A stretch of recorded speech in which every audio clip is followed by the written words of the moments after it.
అందరికీ నమస్కారం. ఈరోజు కథని రచించినది చిన్ను గారు. నోరు మూసుకొని ఇంటికి వెళ్ళు అని కావ్యతో అని కారులో ఆఫీస్కి వెళ్ళిపోతాడు గౌతమ్. ఆ తర్వాత కట్ చేస్తే, హా అక్క చెప్పు, ఎక్కడున్నావురా, ఫోన్ చేస్తే లిఫ్ట్ చేయవు? అక్క మీటింగ్లో ఉన్నా. ఎందుకు అంత హడావిడిగా మాట్లాడుతున్నావు?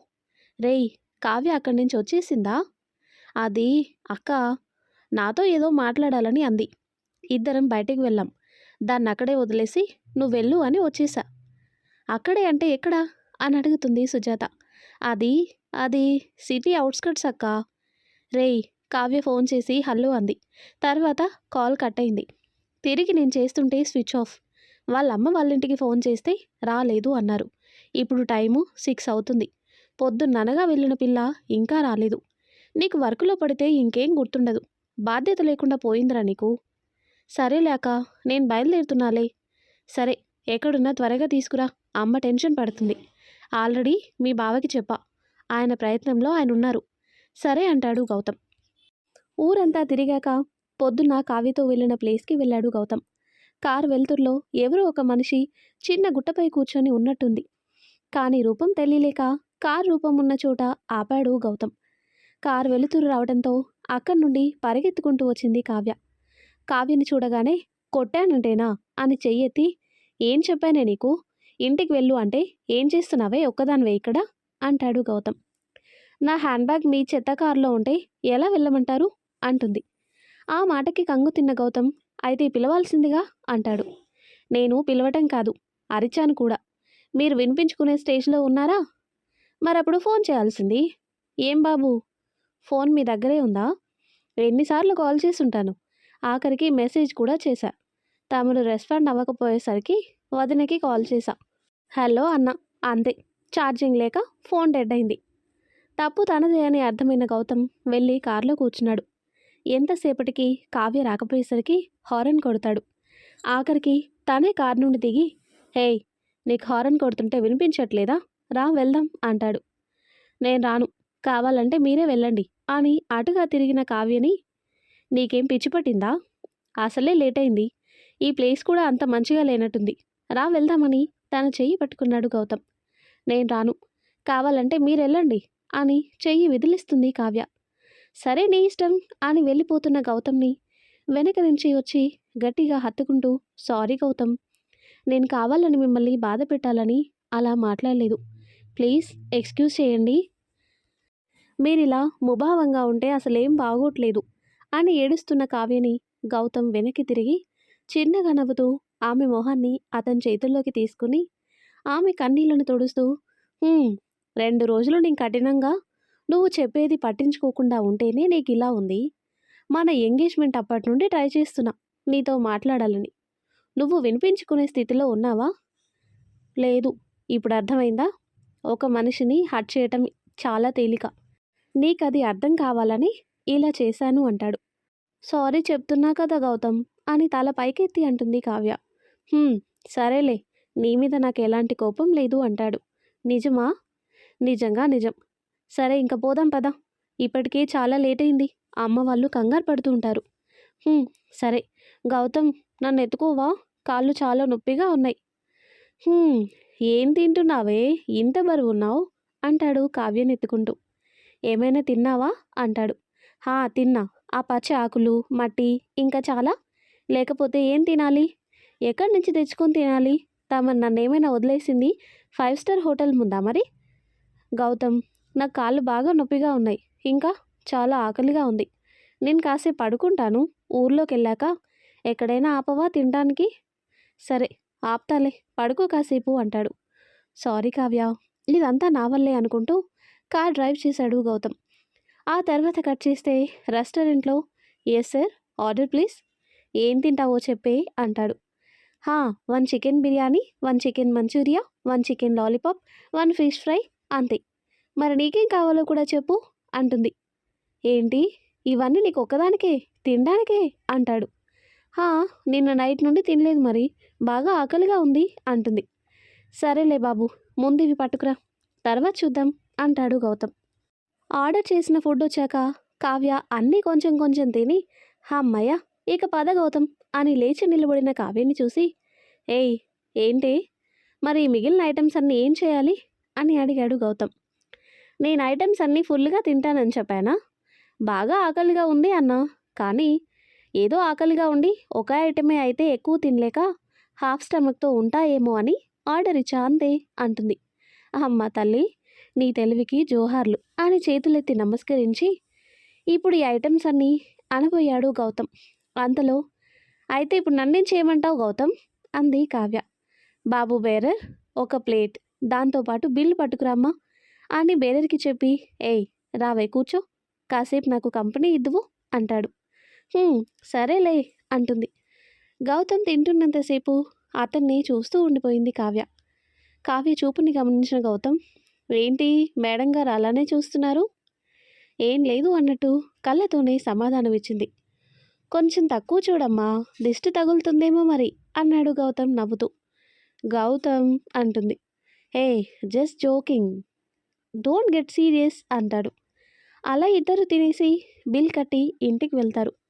అప్పుడే ఇంట్లోకి అడుగుపెట్టిన కావ్య గౌతమ్ని చూసి, లక్ష్మి, కావ్య ఎక్కడికి వెళ్ళావు? నీ ఫోన్ చేస్తే స్విచ్ ఆఫ్ వస్తుంది అని అడగటంతో, అమ్మ, ఆ అమ్మాయి ఏం చెప్తుంది, వీడిని అడుగు, కావ్యాని సిటీ అవుట్స్కట్స్లో వదిలేసి వెళ్ళిపోయాడు అని సుజాత అంటుంది. ఏరా అవునా? అది అమ్మా అని నసుకుతుంటాడు గౌతమ్. అదేం లేదత్తయ్య, నేను ఆఫీస్లోనే ఉన్నాను, ఆయన మీటింగ్లో ఉన్నారు. నాకు లేట్ అవుతుందని వదినకు చెప్పడానికి కాల్ చేస్తే ఫోన్ ఆగిపోయింది అంతే. మరి నేను ఇందాక వీడికి ఫోన్ చేస్తే నేను సిటీ అవుట్స్కట్స్లో వదిలేసా అన్నాడు అంటుంది సుజాత. అది సిటీ అవుట్స్కట్స్ కాదు దినా, అవుటర్ సిట్టింగ్ ప్లేస్.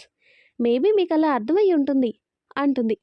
"హ్మ్, సరేలే, ఇద్దరు వెళ్ళి ఫ్రెష్ అప్ అయి రండి, భోజనం చేద్దురు గాని అని లక్ష్మి అరటంతో, లేదతయ్య, నాకు బాగా ఆకలిగా ఉండటంతో బయటే తిన్నామంటుంది. "హ్మ్, సరేలే, వెళ్ళి రెస్ట్ తీసుకోండి అయితే అంటుంది. ఆ తర్వాత కట్ చేస్తే, కావ్య, అమ్మకి ఎందుకల్లా అబద్ధం చెప్పావు అని అడిగాడు గౌతమ్.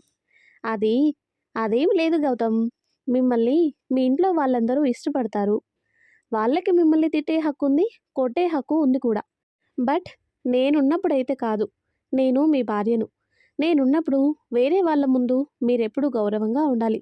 తల దించుకునే పరిస్థితి రాకూడదు. అందుకే అలా చెప్పాను. సారీ, ఏం అనుకోవద్దు అని చెబుతున్న కావ్యని తన చేతుల్లోకి తీసుకుని తన కళ్ళల్లోకి చూస్తూ ఆమె నుదుటిపై ముద్దు పెట్టాడు గౌతమ్. అమ్మ మరదల పిల్ల, గట్టిదానివే అని అప్పుడే అక్కడికి కాఫీ ఇవ్వడానికి వచ్చిన సుజాత అంతా విని కావ్య చెవి మెలి తిప్పుతూ అంది.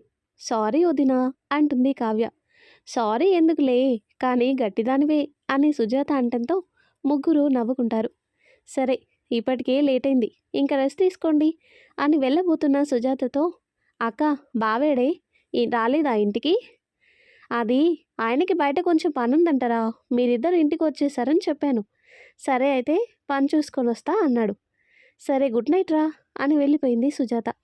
గౌతమ్, కావ్య ఇద్దరు ఫ్రెష్ అప్ అయ్యారు. గౌతమ్ ఎప్పటిలాగా సోఫాలో పడుకోబోయాడు. గౌతమ్, ఈ కాట్ ఇద్దరికీ సరిపోతుంది, మీకు ఇష్టమైతేనే అని కావ్య అనటంతో కాట్ పైకి చేరాడు గౌతమ్. త్వరగా నిద్రపోయిన కావ్యని చూస్తూ గౌతమ్ కూడా నిద్రలోకి జారుకున్నాడు. ఆ తర్వాత కట్ చేస్తే నైట్ బాగా లేట్ అవ్వటంతో కావ్య, గౌతమ్ ఇద్దరూ లేవలేదు. లక్ష్మి కాఫీ కప్స్తో, రే గౌతమ్, నిద్రపోయింది చాలరా, టైం చాలా అయింది అని లక్ష్మి డోర్ కొట్టడంతో కావ్య వెళ్ళి తలుపు తీస్తుంది. సారీ అత్తయ్య, మెలకు రాలేదు అంటుంది. సరేలే అమ్మ, వాడికి కాఫీ ఇచ్చి నువ్వు కూడా తీసుకో అని లక్ష్మి ట్రే ఇచ్చి వెళ్ళిపోయింది. గౌతమ్, లెగండి, చాలా ఆలస్యమైంది అని కావ్య చెప్పడంతో నిద్ర లేచి కావ్య చేతిలో కాఫీ కప్ అందుకొని బయటికి వస్తాడు గౌతమ్. ఏంటి ఇల్లంతా సైలెంట్గా ఉంది, ఆ కోతి లేదా అంటాడు. ఎందుకురా, అక్క అని కూడా లేకుండా దాన్ని ఎప్పుడు ఏడిపిస్తుంటావు? సరేలే అమ్మా, ఇంతకేది తమరి గారాల పట్టి? ఈరోజు ఫిబ్రవరి 2రా అని లక్ష్మి అనటంతో షిట్ అని తాగుతున్న కాఫీ కప్ని టేబుల్పై పెట్టి, అదేంటమ్మా చెప్పనే లేదు నువ్వు కూడా అంటాడు. నేను చెప్తా అంటే వద్దు, వారిని డిస్టర్బ్ చేయొద్దు అన్నాడు మీ ముద్దుల బావ. సరేలే కావ్య, త్వరగా రెడీ అవ్వు, మనం బయటికి వెళ్ళాలి అర్జెంటుగా అని తను రెడీ అవ్వడానికి వెళ్ళాడు. ఆ తర్వాత గౌతమ్, కావ్య కార్లో ఓ గార్డెన్ దగ్గర ఆగారు. ఇదేంటి ఇక్కడికి తీసుకొచ్చారు అని కావ్య అడగటంతో ఉషాని ఎదురుగా వేలితో చూపిస్తాడు. అక్కడ సురేష్, సుజాత, సాయి ఓ సమాధి దగ్గర ఉంటారు. గౌతమ్, కావ్య ఇద్దరు నేరుగా సురేష్, సుజాత, సాయి ఉన్న సమాధి వైపు నడిచారు. ఆ సమాధి పైన రేణుకమ్మ జననం 1973, మరణం 2003 అని రాసి ఉంది. సురేష్, సుజాత ఇద్దరు అక్కడ పూజ నిర్వహించారు. తర్వాత అందరూ కాసేపు మౌనం పాటించారు. కాసేపటి తర్వాత అందరూ కళ్ళు తెరిచేసరికి సురేష్ గౌతమ్ వైపు చూడటం గౌతమ్ గమనించి, రే బావా, చూసింది చాలు కానీ ఏంట్రా చెప్పకుండానే వచ్చేసావు? ఏం లేదులే, నైట్ లేట్ అయింది కదా అందుకని. సరే పదండి పోదాం అని సురేష్ అనేసరికి అదే గార్డెన్లో ఉన్న పెంట్ హౌస్కి వెళ్ళారు అందరూ. అక్కడ కాఫీ కప్స్తో బయటికి వచ్చిన సుజాత అందరికీ కాఫీ ఇచ్చింది. గౌతమ్, సురేష్ ఆ కాఫీ కప్స్తో పక్కకు వెళ్ళారు. గౌతమ్, సురేష్ని గమనిస్తున్న కావ్యకి అంతా కొత్తగా ఉంది అక్కడి వాతావరణం. అది గమనించిన సుజాత కావ్యతో, ఏంటి కావ్య అంత దీర్ఘంగా ఆలోచిస్తున్నావు? కావ్య వెంటనే తన ఆలోచనల నుండి బయటికి వచ్చి, ఏం లేదు దినా, గౌతమ్, సురేష్ అన్నయ్యని చూస్తే నాకు చాలా వింతగా ఉంటుంది. ఎందుకు అని అడుగుతుంది సుజాత. ఇంటికి బావ అనే గర్వం సురేష్కి లేదు. నేను బామ్మర్దిని, బావగా సురేష్కి రెస్పెక్ట్ ఇవ్వాలి అని గౌతమ్కి లేదు. ఇద్దరు ఫ్రెండ్స్లా, అన్నదమ్ముల్లా ఉంటారు. అదేలా సాధ్యం అని ఆలోచిస్తున్నా అంతే అంటుంది. ఓ అదా, నీకు తెలియదు కదా, సురేష్ మా మేనత్త వాళ్ళ అబ్బాయి. అదిగో ఆ సమాధి మా అత్తయ్యదే. మామయ్య చిన్నప్పుడే చనిపోయారు. సురేష్కి 15 ఏళ్ల వయసప్పుడు మా అత్తయ్య చనిపోయారు. అప్పటి నుండి మాతో పాటే సురేష్ పెరిగాడు. అప్పటికి నా వయసు 12 ఏళ్ళు, గౌతమ్ వయసు 10 ఏళ్ళు. గౌతమ్ ఇప్పుడు సురేష్తోనే ఉండేవాడు. సురేష్ కూడా గౌతమ్ని బాగా చూసుకునేవాడు. ఎంతలా అంటే సురేష్ బాగా ఆస్తిపరులు. నన్ను తనకిచ్చి పెళ్లి చేస్తే ఆస్తి కోసమే సురేష్ని పెంచి నన్నిచ్చి పెళ్లి చేసుకున్నారు అని ఎక్కడ బంధువర్గం అనుకుంటుందో అని. అఫ్కోర్స్ సురేష్కి కూడా అంత ఇంట్రెస్ట్ లేకపోవడంతో నాకు మా నాన్న పెళ్లి చూపులు చూడటం మొదలుపెట్టారు. పెళ్లి కూడా ఫిక్స్ అయిపోయింది. ఇక లగ్న పత్రిక రాస్తారనగా ఒకరోజు గౌతమ్, అక్క వెళితే ఈ ఇల్లంతా బోసిపోతుంది కదా బావా, అది వెళ్ళిపోతే ఈ ఇంట్లో ఎలా ఉండాలో అని బాధపడితే వెంటనే నాన్న దగ్గరకు వచ్చి, మావయ్య నేను సుజాతని పెళ్లి చేసుకోవాలనుకుంటున్నా అని అన్నాడు. ఇంట్లో అందరం షాక్ ఆ మాటకి. నాన్న కూడా సురేష్ ఏంటో తెలుసు కాబట్టి నాకు ఇష్టమే కానీ సుజాతకి అని నాన్న నా వైపు చూశాడు. అంతే. వెంటనే నా దగ్గరకు వచ్చి, నన్ను చేసుకోవటం నీకు ఇష్టమేనా అని అడిగాడు. అప్పటి వరకు ఇంట్లో వాళ్ళనందరినీ ఎక్కడ మిస్ అయిపోతానేమో అనుకుంటున్నా నేను వెంటనే ఒప్పేసుకున్నా. అప్పుడు నన్ను పక్కన కూర్చోబెట్టుకొని అసలు విషయం చెప్పాడు సురేష్. అదేంటంటే పెళ్ళి నా మీద ఇష్టంతో ఒప్పుకోలేదంట. వాళ్ళ బామ్మర్ది నేను పెళ్లి చేసుకొని వెళ్ళిపోతే బాధపడతాడని తన కోసమే ఒప్పుకున్నాడట. నేను షాక్ అయ్యాను ఆ మాట విని. మరో మాట మాట్లాడలేదు. అలా నాకు కుదిర్చిన పెళ్లి క్యాన్సిల్ చేసి మరి నాకు సురేష్కి పెళ్లి చేశాడు నాన్న. కానీ ఎక్కడో చిన్న ఫీలింగ్ ఉండేది, నా మీద తనకి ప్రేమ లేదేమో అని. కానీ ఆ ఫీలింగ్ కూడా నా నుండి పోయింది. అది ఎలా అంటే నా డెలివరీ టైంలో నాకు సీరియస్ అయింది. డెలివరీ అయ్యాక గౌతమ్ వచ్చి, అక్క బావ అన్ని అబద్ధాలే చెప్తున్నాడు అన్నాడు. నాకు అర్థం కాక ఆయన వైపు చూశాను. ఆయనది కూడా క్వశ్చన్ మార్క్ ఫేసే. వెంటనే గౌతమ్, నా కోసమే నిన్ను పెళ్లి చేసుకుంటున్నాను అన్నాడుగా మీ ఆయన. కానీ ఈరోజు నీకోసం చిన్న పిల్లాడిలా ఏడ్చాడు. దాదాపు 7 సంవత్సరాల తర్వాత అన్నాడు. అంతే. నాకు రకమైన సంతోషం. తనకి నేనంటే ఇష్టమని తెలిసి. అలా ఇదిగో ఈ బుజ్జిరాణి గారు పుట్టారు అని అప్పుడే వచ్చి తన ఒళ్ళో కూర్చుంటున్న సాయిని ఉద్దేశించి చెప్పింది సుజాత. సుజాత చెప్పేది ఇంట్రెస్టింగ్గా వింటున్న కావ్య, మరి వదిన ఈ గార్డెన్, ఈ ఫామ్ హౌస్ అని అడుగుతుంది. ఓ అదా, నాన్న సురేష్ని ఏ లోటు రాకుండా చూసుకుంటూ ఉన్నా సురేష్ తన ఓన్గా ఎదగాలి అనుకున్నాడు. మా పెళ్ళికి అందరం ఓకే అనుకున్నాక సురేష్ పెళ్ళికి కొంచెం టైం కావాలి అన్నాడు. అప్పుడే చెప్పాడు వాళ్ళమ్మ సమాధి ఉన్న ప్లేస్ని కొనుక్కొని తర్వాత పెళ్లి చేసుకుంటా అని. దానికి ఇంకా 2 నెలల్లో మనీ మొత్తం సెట్ అవుతుందని. ఎలాగంటే అప్పటి వరకు మాకు తెలీదు. సురేష్ ఎవరికి తెలియకుండా పార్ట్ టైం జాబ్ చేస్తున్నట్టు. ఆయన నాన్న మిగిలిన డబ్బు తనే ఇస్తా అన్నా కూడా సురేష్ వద్దు అన్నాడు. ఇంకా అప్పటి నుండి నాన్నకి సురేష్ ఇంకా బాగా నచ్చాడు. ఆ ప్లేస్ని సురేష్ కొన్న తర్వాతే నాన్నే ఈ ప్లేస్లో గార్డెనింగ్ చేయించి ఈ ఫామ్ హౌస్ కట్టించాడు. అప్పటికి సురేష్ వద్దు అన్నాడు. నాన్న, రే నాకు గౌతమ్ ఎంతో నువ్వు అంతే అనేసరికి సైలెంట్ అయిపోయాడు అని చెప్పింది సుజాత. అంటే వదిన, ఇప్పుడు ఇంత హ్యాపీగా ఫ్యామిలీ ఉండటానికి కారణం గౌతమ్ అన్నమాట. మరి ఆయనంటే అన్నయ్యకి ఎందుకంత ఇష్టం అని అడుగుతుంది. గౌతమ్ ఎప్పుడు అందరూ బాగుండాలి అనుకుంటాడు. ఆ క్రమంలో ఎంత దూరమైనా పోతాడు. బహుశా ఆ నైజం తనకే నచ్చుండొచ్చు.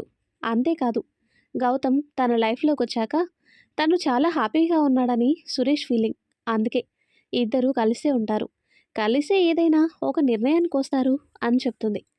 ఆ తర్వాత కట్ చేస్తే ఇటు సురేష్, ఏరా గౌతమ్, కావ్యకి నీ ప్రేమ గురించి చెప్పావా అని అడుగుతాడు.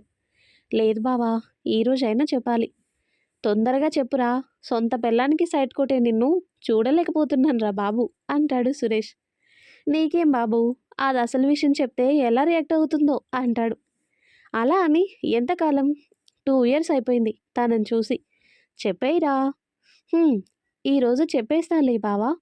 ఏంటి చెప్పేస్తా అంటున్నాడు వీడు, ఏంటి విషయం అని అప్పుడే వచ్చిన సుజాత అడిగింది. ఏముంది, వీడి ప్రేమ విషయం. హా, అవునరా, ఇదే మంచి సమయం, తనకి విషయం చెప్పు అని ముగ్గురు అక్కడి నుండి వెళ్తారు. ఆ తర్వాత కట్ చేస్తే గదిలో కావ్య ఒక్కతే ఉంటుంది. అక్కడే ఉన్న కిటికీ నుండి బయట గార్డెన్ని చూస్తూ గౌతమ్ గురించి ఆలోచిస్తూ ఉంటుంది. అప్పుడే గౌతమ్ వస్తాడు. ఏంటి అమ్మాయి గారు అలా దీర్ఘంగా ఆలోచిస్తున్నారు అంటూ కావ్య వెనుక వైపు నిలబడి తన భుజంపై తల పెట్టి అడుగుతాడు. ఏం లేదు గౌతమ్ అంటుంది.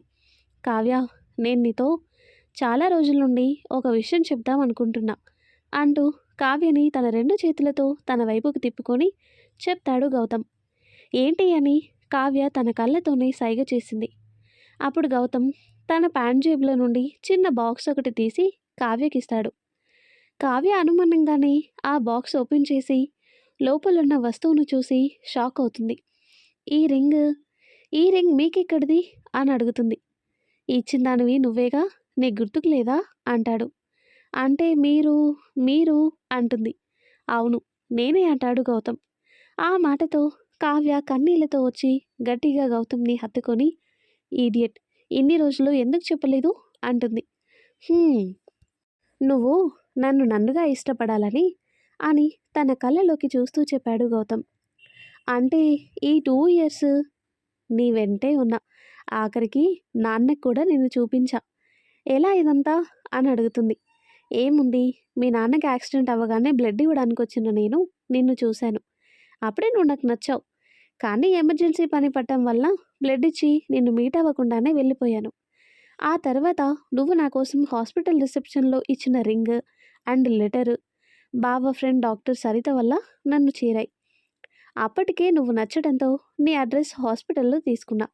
అప్పటికే నువ్వు మీ ఫ్యామిలీకి సపోర్ట్గా ఉండటం, అందులోనూ పీజీ ఎంట్రన్స్ టెస్ట్లో నీకు మంచి ర్యాంక్ రావటం వల్ల నా వల్ల నీ స్టడీస్ ఇబ్బంది కాకూడదు అని సైలెంట్ అయిపోయాను. కానీ నీ లాస్ట్ ఇయర్ సెమిస్టర్ అప్పుడు అప్పటికే నాన్న చనిపోవటంతో వెంటనే పెళ్లి చేయాలని ఇంట్లో వాళ్ళు ఫిక్స్ అవ్వటంతో ఇంకా తప్పక మీ పెద్దవాళ్ళతో అమ్మ చేత మాట్లాడించాను అని చెబుతూ కావ్య చేతిలో ఉన్న రింగ్ తీసుకొని తన కుడి చేతిని పట్టుకొని, ఇవేమీ తెలియక మీరు మీకు ఇష్టం లేకుండా నేను పెళ్లికి సిద్ధమయ్యానని నాపై కక్ష కట్టారు అంటూ కావ్య వీలికి ఉంగరం తొడిగాడు గౌతమ్. అంతా విన్న కావ్య సారీ గౌతమ్ అంది. సారీ చెప్తే సరిపోతుందా అని తన 2 చేతులు ఆమె నడుంపై వేసి ఆమెని గట్టిగా తన దగ్గరికి లాక్కున్నాడు గౌతమ్. మరి అని గౌతమ్ కళ్ళలోకి చూస్తూ అంది కావ్య.